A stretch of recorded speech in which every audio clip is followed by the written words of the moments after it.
세바가 이스라엘 모든 지파 가운데 두루 다녀서 아벨과 벳마아가와 베림 온 땅에 이르니 그 무리도 다 모여 그를 따르더라. 이에 그들이 벳마가 아벨로 가서 세바를 세우고 그 성읍을 향한 지역 언덕 위에 토성을 쌓고 요압과 함께한 모든 백성이 성벽을 쳐서 헐고자 하더니 그 성읍에서 지혜로운 여인 한 사람이 외쳐 이르되 들을지어다 들을지어다 청하건대 너희는 요압에게 이르기를 이리로 가까이 오라 내가 내게 말하려 하노라 한다 하라. 요압이 그 여인에게 가까이 가니 여인이 이르되 당신이 요압이니까 하니 대답하되 그러하다 하니라. 여인이 그에게 이르되 여종의 말을 들으소서 하니 대답하되 내가 들으리라 하니라.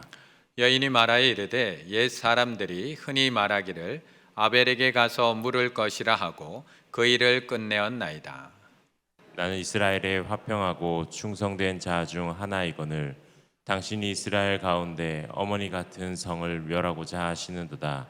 어찌하여 당신이 여호와의 기업을 삼키고자 하시나이까 하니 요압이 대답하여 이르되 결단코 그렇지 아니하다 결단코 그렇지 아니하다 삼키거나 멸하거나 하려 함이 아니니 그 일이 그러한 것이 아니니라.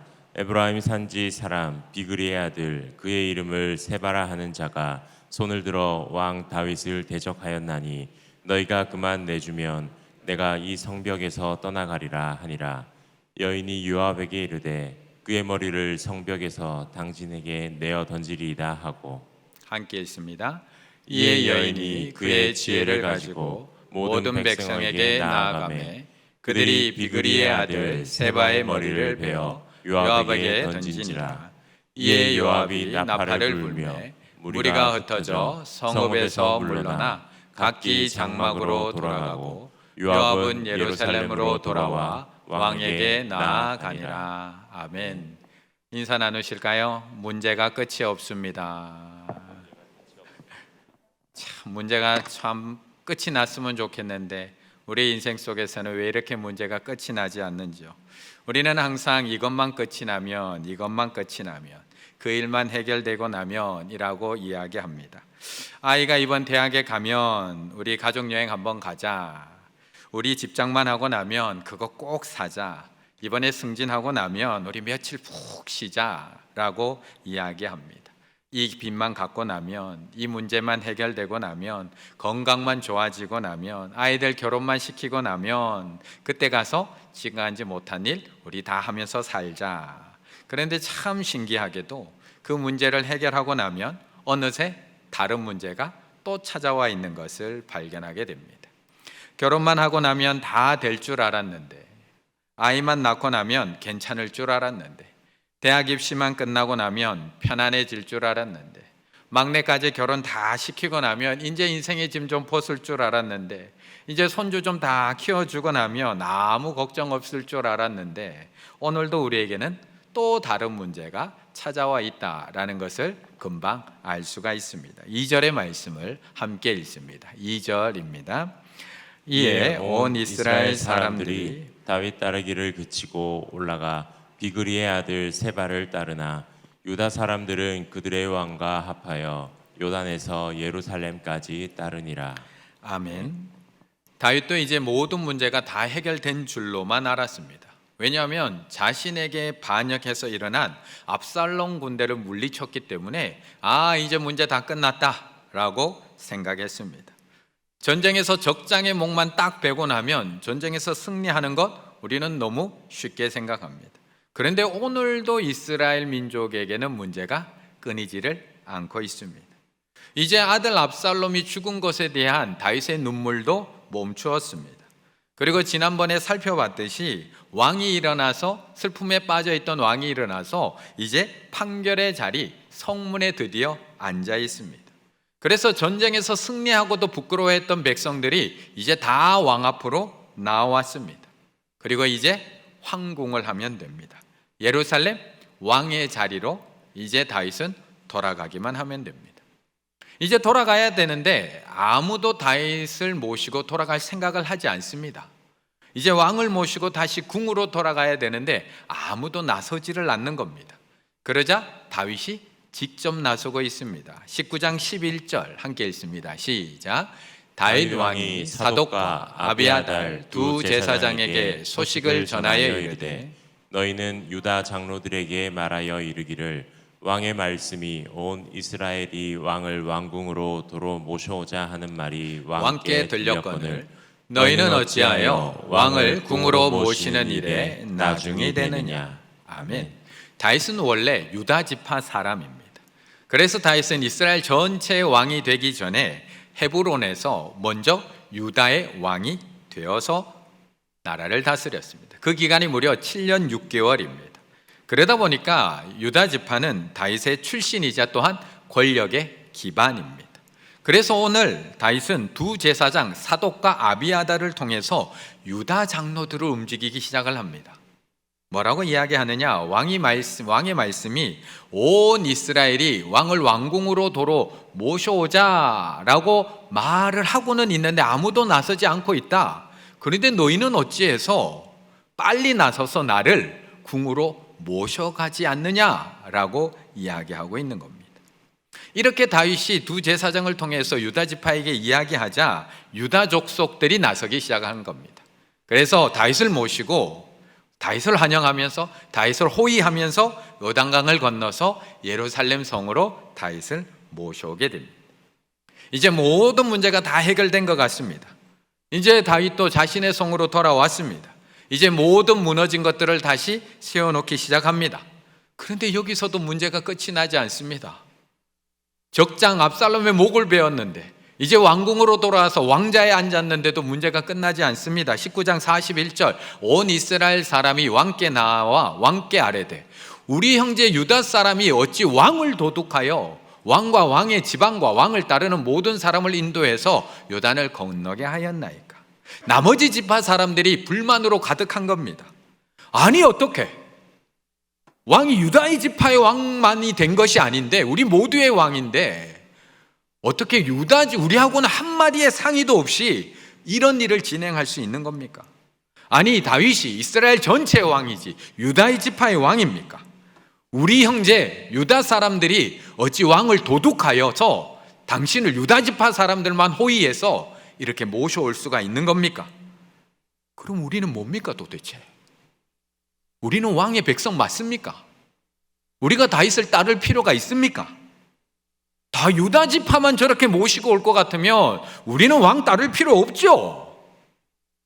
그러면서 대규모 집회가 일어나게 된 겁니다. 이런 분위기 속에서 오늘 본문 20장으로 이어집니다. 2절의 말씀 같이 한번 더 읽을까요? 시작. 이에 온 이스라엘 사람들이 다윗 따르기를 그치고 올라가 비그리의 아들 세바를 따르나 유다 사람들은 그들의 왕과 합하여 요단에서 예루살렘까지 따르니라. 아멘. 나라가 또 반으로 갈라지고 있습니다. 압살롬이 사라짐으로 말미암아 모든 문제가 해결되었다라고 생각하고 있는 그 중에 도리어 더 분열은 커지고 있습니다.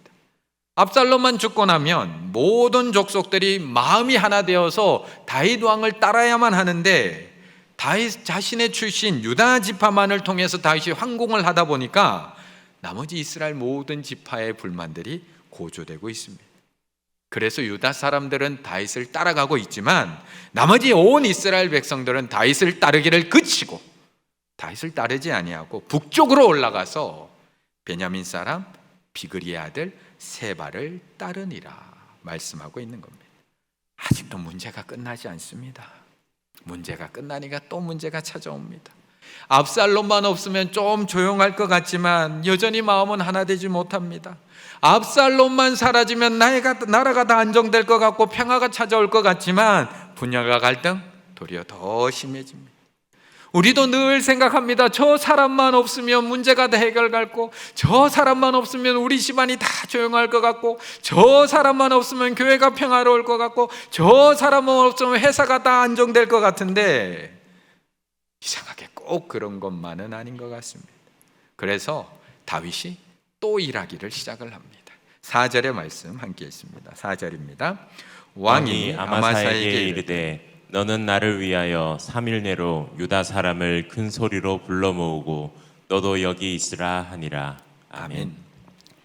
슬픔에서 다시 일어난 다윗은 이제 더 이상 쓰러지지 않습니다. 주저앉지 않습니다. 계속 이어지고 있는 문제를 해결하기 위해서 다윗은 직접 나서고 있습니다. 그런데 이번에는 이 해결사로 요압을 선택하지 않습니다. 왕이 아마사에게 이르되 아마사를 장군으로 불러서 세우고 명령하고 있습니다.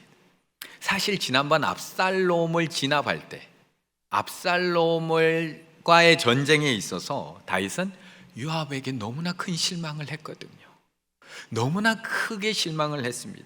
내가 그렇게 부탁을 했는데, 내가 몇 번이고 나의 아들 압살롬은 좀 너그럽게 대해달라고, 철없는 그 아들을 죽이지만 말아달라고, 나를 봐서라도 한 번만 좀 살려달라고 모든 백성들 앞에서 그렇게 부탁을 했는데도 요압은 한치의 망설임도 없이 압살롬을 죽여버렸습니다. 그러니 아무리 뛰어난 장수라고 해도 다시 요압을 다시 지휘관으로 세우고 싶지 않습니다. 아무리 일을 잘한다고 해도, 아무리 일을 잘 처리한다고 해도 왕의 말을 듣지 않는 장군, 왕에게 필요할까요? 그래서 다윗이 이번에는 요압이 아니라 아마사를 불러서 지휘관으로 세웁니다. 4절, 왕이 아마사에게 이르되 너는 나를 위하여 3일 내로 유다 사람을 큰 소리로 불러 모으고 너도 여기 있으라 하니라. 그런데 아마사는 아직 지휘관으로서의 능력은 부족했던 것 같습니다. 3일 동안 3일 내로 유다 사람들을 모아서 반역을 일으킨 세바와 그의 일당들을 쫓아가야 되는데 군대를 모으지를 못합니다. 사람을 모으지를 못합니다. 그 정도 그릇이 아니었던 겁니다. 결국 다윗은 더 기다리지 못해서 3일을 기다렸지만 해결하지 못하니까 요압의 동생인 아비새를 불러서 이 일을 또다시 맡깁니다. 너희 부하들 데리고 가서 저들 좀 진압해. 저 무리들 뒤쫓아가서 저들 좀 처리해. 결국 요압의 동생 아비새가 사람을 모읍니다. 그런데 요압의 동생이니까, 사람을 모으니까 어떤 사람이 모일까요? 요압을 따르던 자들, 그렛 사람들, 블렛 사람들이 모이기 시작합니다. 기브온 큰 바위 곁에 그들이 다 집결을 합니다. 그런데 바로 그때, 바로 그 군사들이 다 모이는 그때 누가 나타났을까요? 배제되었던 요압이 군복을 입고 그 자리에 딱 나타나는 겁니다. 왕의 장군의 자리에서 배제되었음에도 불구하고 장수의 군인의 옷을 딱 입고 그 자리에 딱 나타나는 겁니다. 그런데 그곳에 또 하필 다윗이 지휘권을 맡겼던 아마사도 그곳에 도착하게 됩니다. 이번에는 요압이 어떻게 아마사를 처리할까요? 이번에는 어떻게 처리할까? 10절 말씀 함께 있습니다. 10절입니다. 아마사가 요압의 손에 있는 칼은 주의하지 아니한지라 요압이 칼로 그의 배를 찌르매 그의 창자가 땅에 쏟아지니 그를 다시 치지 아니하여도 죽으니라. 요압과 그의 동생 아비새가 비그리의 아들 세바를 뒤쫓을세. 아멘. 요압은 항상 일을 이렇게 처리하는 사람입니다. 열심 없는 사람 아닙니다. 열정으로 충만합니다. 열심으로 충만합니다. 보기에는 얼마나 열심히 차고 넘치는지 모릅니다. 그래서 다윗이 우리아를 적장에 내보내서 죽이라고 할 때도 한치의 망설임도 없이 그를 전장에 내보내서 죽인 사람이 요압입니다. 또 다윗에게 충성을 맹세한 아브넬을 죽일 때에도 한치의 망설임도 없이 그를 죽여버립니다. 분명히 다윗에게 충성을 맹세한 장수입니다. 하지만 자신의 동생은 자신의 동생을 죽였다는 그 아브넬을 조용히 불러서 죽여버립니다. 압살롬을 죽일 때도, 오늘 아마사를 죽일 때도 조금의 망설임도 없습니다. 그런데 중요한 것은 왕의 말을 듣지 않습니다. 처음에 우리아를 죽일 때만 왕의 말을 들은 것처럼 보였지만 그 이후로 왕의 말 듣지 않습니다. 아브넬을 죽일 때 다윗 왕은 아브넬을 죽이지 원하지 않았습니다. 북이스라엘과 남유다가 하나 되기 원했기 때문에 그를 환영하고 그가 충성을 맹세하자 조용히 돌려보냈지만 요압은 돌아가는 아브넬을 조용히 불러서 쫓아가 죽여버립니다. 압살롬을 죽일 때도 왕의 말 듣지 않습니다. 몇 번 명령을 해도 듣지 않습니다. 아마사를 죽일 때도 왕의 뜻 중요하지 않습니다. 죽이는 걸로 모든 일을 해결하는 사람. 요압은 절대 열심 없는 사람이 아닙니다. 얼마나 열심히 뛰어난지 모릅니다. 다윗 왕이 자신의 지휘권을 박탈했음에도 불구하고 아마사를 지휘권을 맡기고 세워놨음에도 불구하고 그냥 조용히 쉬면 될 텐데 군복 딱 입고 그 전쟁에 참여한 사람이 요압입니다. 그리고 그 아마사마저도 죽여버립니다. 그리고 다시 지휘권을 찾아서 반역자 세바를 뒤쫓아가고 있습니다. 분명 열심히 있습니다. 아니, 있는 정도가 아니라 그 누구도 이 사람의 열심을 따라갈 수가 없습니다. 그런데 말은 듣지 않습니다. 자신만 옳습니다. 자신의 방식만 맞습니다. 그래서 이번에도 자신의 방식대로 세바를 잡으려고 합니다. 그래서 세바가 추종자들과 함께 들어간 아벨성을 포위하기 시작을 합니다. 그리고 토성을 쌓습니다. 15절의 말씀 함께 있습니다. 15절입니다. 이에 그들이 벳마아가에 아벨로 가서 세바를 세우고 그 성읍을 향한 지역 언덕 위에 토성을 쌓고 요압과 함께한 모든 백성이 성을 쳐서 헐고자 하더니. 아멘. 여기서 나오는 성벽을 쳐서, 저기서 말하는 쳐서 마시히팀이라는 단어가 파괴하다, 파멸시키다 라는 뜻을 가지고 있는 뜻입니다. 단어입니다. 요압의 일하는 방식은 항상 이렇습니다. 요압의 일하는 방식은 살려주지 않습니다. 죽이거나 제거하거나 없애거나 파괴시키거나 파멸시키거나 이번에도 자신의 방식대로 일하고 있습니다. 열심히 일합니다. 일 안 하는 거 아닙니다. 토성을 쌓는 일, 단시간에 이루어질 수 있는 일이 아닙니다. 그런데 토성 쌓기를 시작을 합니다. 그리고 그 성을 파멸시키기 위한 공격을 멈추지 않습니다. 세바 한 명을 잡기 위해서 한 성을 파멸시키겠다고 마음먹고 있는 겁니다. 다른 방법 생각하지 않습니다. 오늘도 자기 방식대로 누가 다치든지 말든지 누가 죽든지 말든지 내 목표만 이루면 됩니다. 정말 다른 방법 없었을까요? 꼭 그 방법으로 하셨어야 했나요? 꼭 그렇게 말하셨어야 했나요? 꼭 남편에게 그렇게 이야기했어야 됐나요? 다른 방법 없었을까요? 16절의 말씀 함께 읽습니다. 16절입니다. 그 성읍에서 지혜로운 여인 한 사람이 외쳐 이르되 들을지어다 들을지어다 청하건대 너희는 요압에게 이르기를 이리로 가까이 오라 내가 내게 말하려 하노라 한다 하라. 아멘. 그런데 바로 그때 한 여인이 등장을 합니다. 아벨성에 있던 한 여인, 그 지혜로운 한 여인이 나와서 그 성을 포위하고 있는 요압의 군대에게 외쳐 이릅니다. 외쳐 이르되 들을지어다 들을지어다. 좀 듣고 일하라는 겁니다.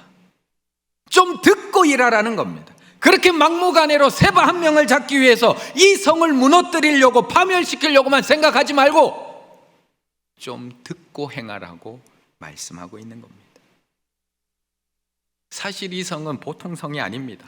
아벨성이라고 지칭하고 있습니다. 그래서 18절에서는 이렇게 이 성에 대해서 이야기합니다. 여인이 말하여 이르되 옛 사람들이 흔히 말하기를 속담처럼 말하던 말이 있다는 겁니다. 아벨에게 가서 물을 것이라. 문제가 있으면 아벨성에 가서 한번 물어봐. 아벨성에 가서 물으면 해답이 나올 거야 하고 그 일을 끝내었나이다. 아벨에게 가서 물을 것이라고 하고 그 일을 끝냈다라고 하는 말은 유대인의 격언이라고 합니다. 랍비를 찾아해서 자문했다라는 뜻을 가지고 있는 문장입니다. 아벨에는 성경에 전통한 율법학자들이 많이 모여 살았다고 합니다. 오래전부터 히브리인들은 어떤 문제에 복착했을 때, 어떤 문제를 만났을 때 우리에게는 랍비가 있잖아, 우리에게는 성경을 알고 있는 랍비가 있어 라고 말합니다. 히브리인들의 신앙적 긍지이기도 합니다. 그들은 무슨 문제가 일어나면 랍비가 많이 사는 이 아벨성으로 와서 인생의 난제를 풀고 해답을 얻었던 것입니다. 마지막 해결 방법을 항상 랍비, 즉 성경에서 찾았다는 말입니다.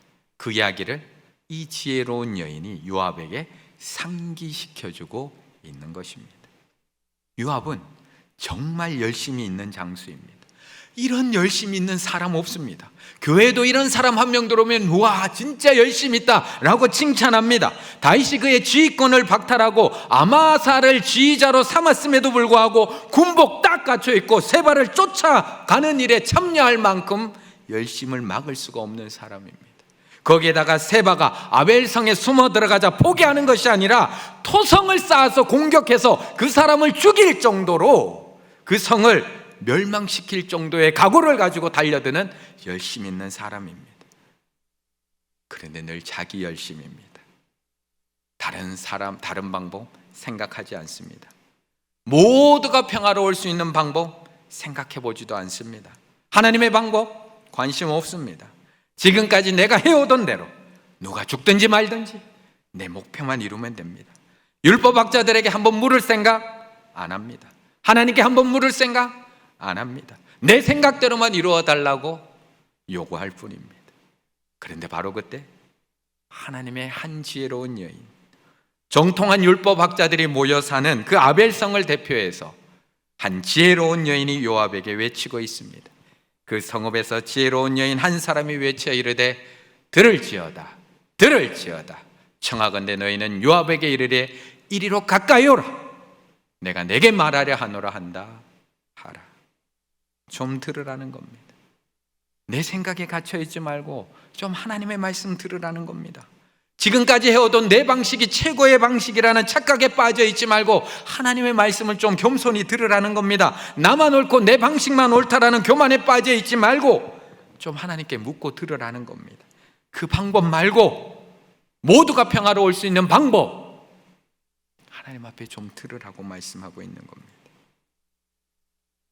교회에서 문제가 되는 사람 열심 없는 사람 아닙니다. 일 안 하는 사람 아닙니다. 교회 다닌 지 얼마 안 된 사람 절대 문제 없습니다. 도리어 문제 열심히 있는 사람입니다. 남들이 따라갈 수 없는 열심히 있는 사람, 어쩌면 나보다도 교회를 더 사랑하는 사람, 어쩌면 나의 가족보다도 하나님을 더 사랑하는 사람. 그런데 중요한 것은 듣지 않으면 내 열심에 빠지게 됩니다.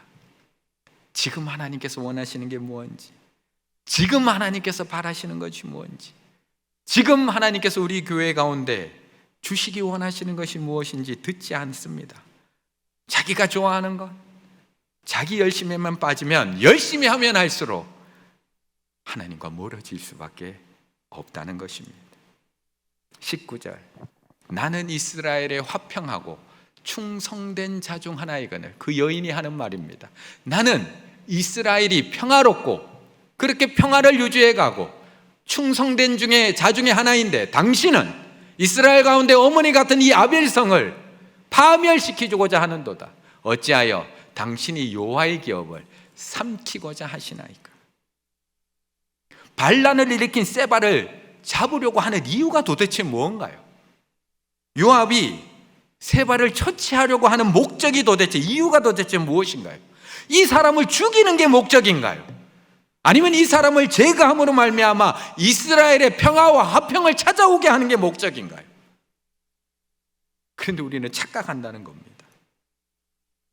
그런데 그 목적을 이루고자 당신은 도리어 화평을 깨뜨리고자 어머니 같은 이 성을 파멸시키고자 한다라고 지적해주고 있는 것입니다. 그래서 우리는 들어야 합니다. 그래서 우리는 먼저 들어야 합니다. 하나님의 뜻이 무엇인지, 하나님의 마음이 무엇인지, 하나님의 원함이 무엇인지 오늘도 들어야 됩니다. 과거에 내가 했던 대로 하면 되지, 아니요?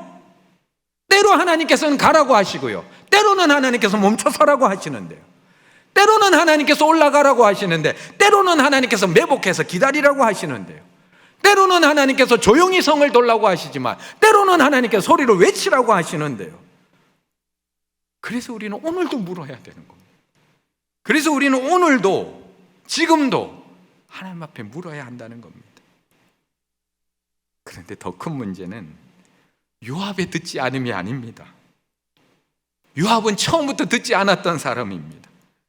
자기 목표를 위해서라면 다른 사람의 평화는 중요하지 않았던 사람. 그런데 정말 중요한 문제는 왕인 다윗이 듣지 않고 있다는 겁니다. 하나님이 세운 왕인 다윗이 듣지 않고 있다는 겁니다. 지금 압살롬의 반역 이후에 계속해서 큰 문제가 발생하고 있는데 다윗은 하나님께 묻지를 않습니다. 도대체 하나님의 뜻이 무엇이 있습니까? 이렇게 문제가 발생하는데 하나님의 어떤 뜻이 있습니까? 묻지도 듣지도 않습니다. 예루살렘에 돌아와야 할 때에도 분명히 두 제사장을 부릅니다.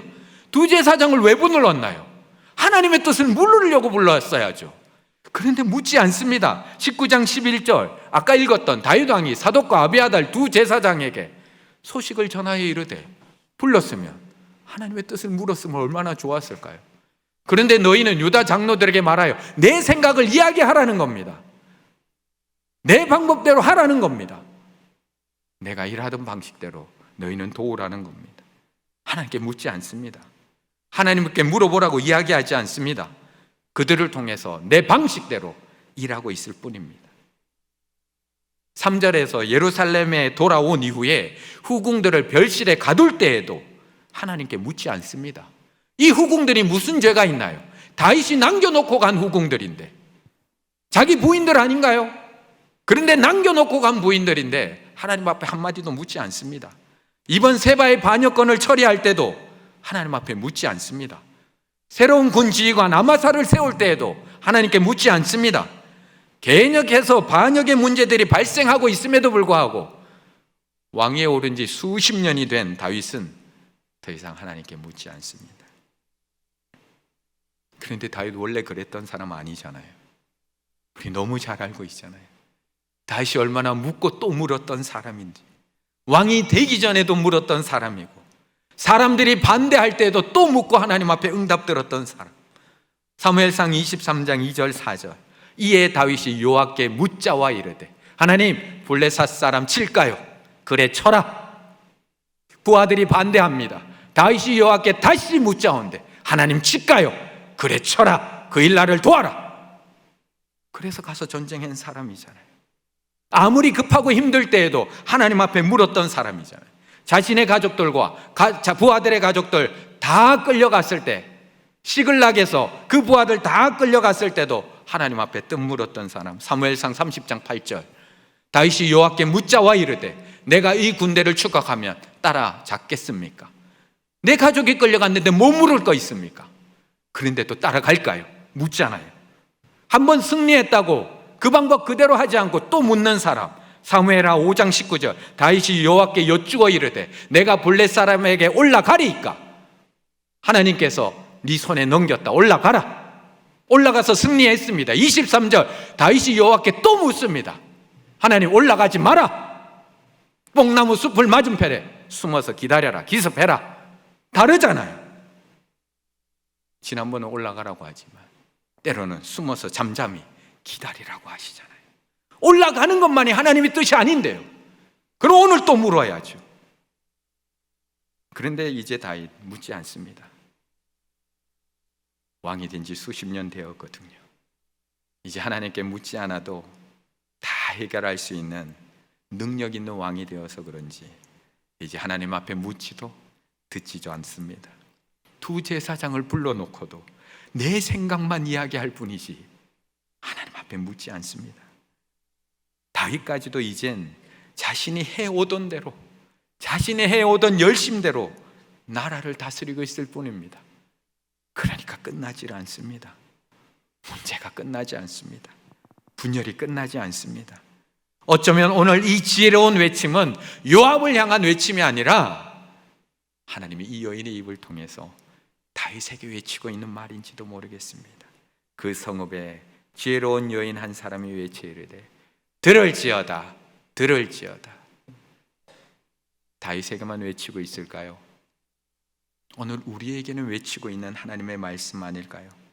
늘 해오던 대로 하고 있는 우리들, 늘 해오던 대로 해오고 있는 우리들, 늘 내가 하던 방식대로 일하고 있는 우리들, 내가 하던 방식대로 말하고 내가 하던 방식대로 섬기고 그것만이 옳다고 생각하고 있는 우리들, 조금만 다른 방식으로 일하고 움직이면 아니라고 이야기하는 우리들에게 하나님께서 외치는 음성 아닐까요? 그런데 그렇게 듣지 않던 요압이 17절 그 얘기를 듣고 이렇게 고백합니다. 여인이 그에게 이르되 요종의 말을 들으소서 하니 대답하되 내가 들으리라 하니라. 그리고 놀라운 것은 요압이 그 여인의 말을 듣고 행하자 모든 일이 너무 평화롭게 끝이 납니다. 22절, 이에 여인이 그의 지혜를 가지고 모든 백성에게 나아가매 그들이 비그리의 아들 세바의 머리를 베어 악을 제거합니다.